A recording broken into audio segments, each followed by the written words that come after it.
ফিলিস্তিনে আমরা মার খাই, ইরাকে মার খাই, সিরিয়াতে আমাদের বাড়িগুলো ভেঙে চুরে মেসাকার, আরাকানে আমাদের তো ভাগাই দিছে। আরাকান থেকে টেকনাফে 10 লক্ষেরও বেশি রোহিঙ্গা ভাইয়েরা বৃষ্টির মধ্যে কিভাবে যে থাকে আর এই প্রচন্ড শীতে কিভাবে বেঁচে আছে এক আল্লাহই জানে। এর কারণ আমাদের কেন্দ্রীয় কোনো নেতৃত্ব নাই। আমাদেরকে যদি কেউ আঘাত করে আমাদের পক্ষে কথা বলার মতো কোনো নেতা নাই। এরকম একজন নেতা আমাদের দরকার আছে না নাই? আল্লাহর হাবিব সাল্লাল্লাহু আলাইহি ওয়াসাল্লামের জীবনী থেকে আজকে আমরা জানার চেষ্টা করব নেতৃত্বের গুণাবলী, কি করে ভালো নেতা হওয়া যায়, কি করে আমাদের এই নেতৃত্বের সংকট দূর করা যায়। আজকের এই চমৎকার রজনীতে এ ব্যাপারে কিছু কথা আমি রাখবো। মা তৌফিকি ইল্লা বিল্লাহ। তার আগে একজন আমাকে শোনান যে নেতা কাকে বলে? Who is the leader? নেতা কে? হ্যাঁ, কি করে? যে নেতৃত্ব দেয়, আর যিনি সঠিক পথ দেখায়, আর যিনি ইমাম। মাশাআল্লাহ, সুন্দর। আর এদিক থেকে বলো,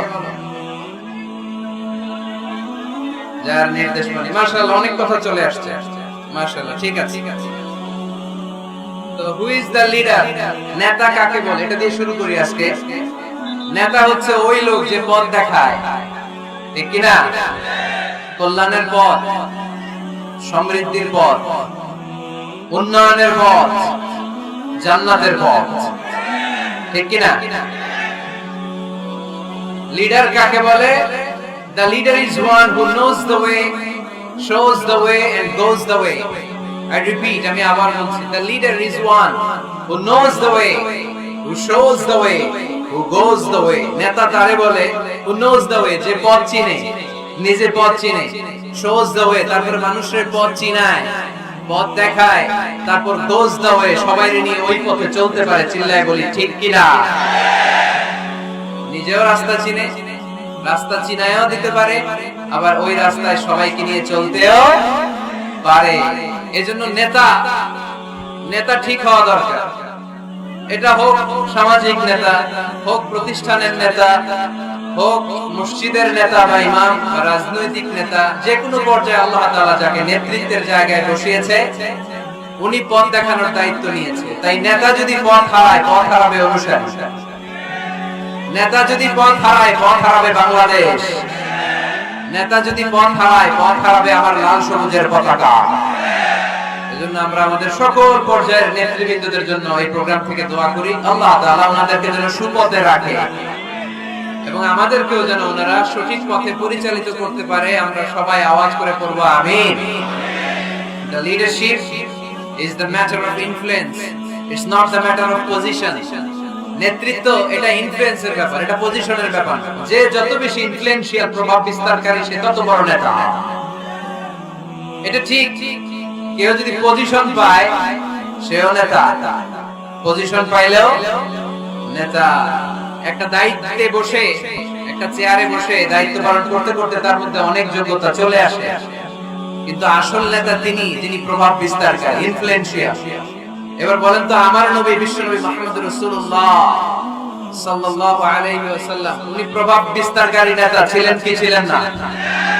পৃথিবীর 100 জন মনীষীর জীবনী লিখে উনি বিখ্যাত হয়েছিলেন।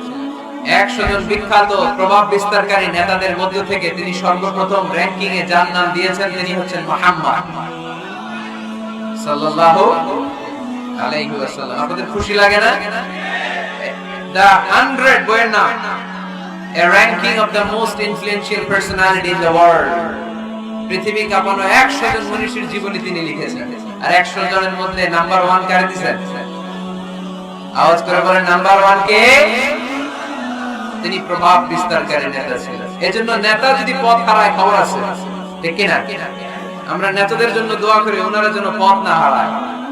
এই নেতাদের ব্যাপারে একটা আয়াত তেলাওয়াত করে আমি আমার আলোচনা শুরু করেছি, যেখানে আল্লাহ তাআলা বলছেন, ইয়াউমা নাদউ কুল্লা উনাসিন বিইমামিহিম। কিয়ামতের দিনটা হবে এমন দিন যেদিন প্রত্যেক দলকে আমি নেতা সহকারে ডাক দেব। পৃথিবীর প্রতিটি মানুষ নেতাদেরকে নিয়ে দাঁড়াবে। নেতারা যদি গোল্লায় যায় অনুসারীরাও গোল্লায় যাবে, নেতা যদি জাহান্নামে অনুসারীও জাহান্নামে, নেতা যদি জান্নাতে যায় অনুসারীরাও জান্নাতে। চিল্লায় বলেন ঠিক কি না? এজন্য আল্লাহ বলেন ইয়াউমা নাদউ কুল্লা উনাসিন বিইমামিহিম ফামান উতিয়া কিতাবাহুম বিয়ামিনিহি ফাউলাইকা ইয়াকরাউনা কিতাবাহুম ওয়ালা ইউযলামুনা ফাতিলা। সুবহানাল্লাহ পড়েন। আল্লাহ বললেন সেদিন দুনিয়ার সব মানুষগুলোকে আমি তাদের নেতা সহকারে ডাকবো, নেতা সহকারে দাঁড় করাবো। সেদিন যাদেরকে ডান হাতে আমলনামা দেয়া হবে তারা তাদের আমলনামা করতে থাকবে, আর সেদিনকার বিচারে কারো প্রতি বিন্দু পরিমাণে জুলুম করা হবে না। সুবহানাল্লাহ পড়েন। তাহলে আপনি কি একা একা দাঁড়াবেন? আপনার সাথে কে দাঁড়াবে? আওয়াজ করে আরো জোরে সবাই মিলে বলেন নেতা। নেতা দাঁড়াবে, কর্মীরা দাঁড়াবে। এজন্য নেতা নির্বাচনের সময় সাবধান। নেতার অনুসরণ করে যদি কেউ জাহান্নামী হয় কিয়ামতের দিন সবাই নেতাকে দোষারোপ করবে। وقالوا ربنا إنا أطعنا سادتنا وكبراءنا فأضلونا السبيل।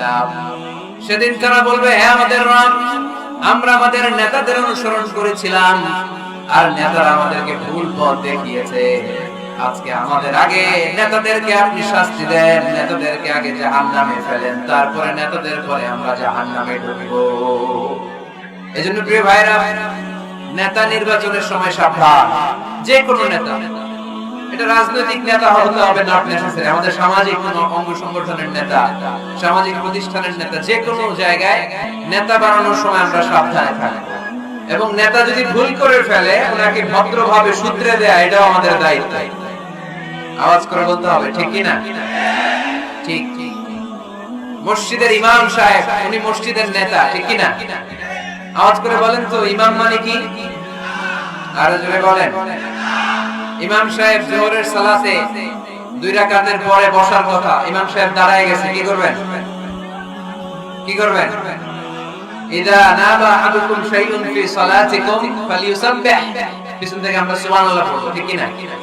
যদি বাংলাদেশে আমরা কি পড়ে ফেলি? আল্লাহু আকবার পড়ে ফেলি, এতে কাজ হয়ে যায়। কাজ হয়ে যায়। ইমাম সাহেব বুঝতে পারে যে সামথিং গানা রং, কোনো কিছু ঝামেলা হচ্ছে, ভুল হয়েছে, উনি শুধরে যায়। কিন্তু আসলে পড়তে হবে সুবহানাল্লাহ, তাসবিহু লিররিজাল ওয়া তাসদীকু লিন-নিসা। ইমাম ভুল করছে, পুরুষরা ধরতে পারলে পড়বে সুবহানাল্লাহ। পিছনের পুরুষ মুক্তাদিরা কেউ ভুল ধরতে পারে না, পিছনের মহিলারা ভুল ধরতে পারছে, ওনারাও শুধরে দিতে হবে, ঠিক কি না? ওনারা কি করবে? এরকম একটা তাসবিহ করবে, শুধরে দিতে হবে, ঠিক কি না? আচ্ছা, ইমাম সাহেব কেরাতে ভুল করলেন, একবার, দুইবার, তিনবার, ইমাম সাহেব বারবার আটকে যায়, করতে পারে না, তখন আমাদের দায়িত্ব কি? তাফতাহু আলাল ইমাম, ইমামকে ছুটায় দিতে হবে, শুধরে দিতে হবে, ঠিক কি না? তো মসজিদের ইমাম যদি ভুল করে, মসজিদের নেতা ভুল করলে যদি শুধরে দিতে হয়, সমাজের নেতাও ভুল করলে শুধরে দেওয়ার দরকার আছে না নাই? এটাও শুধরে দিতে হবে নসিহতের মাধ্যমে, সুন্দর পরামর্শের মাধ্যমে। নেতারাও মানুষ, ওনারা ফেরেশতা নয়, ওনাদেরও ভুল হয়ে যেতে পারে। নসিহতের মাধ্যমে, সুন্দর পরামর্শের মাধ্যমে নেতাদেরকে শুধরে দিতে হবে, ঠিক কি না?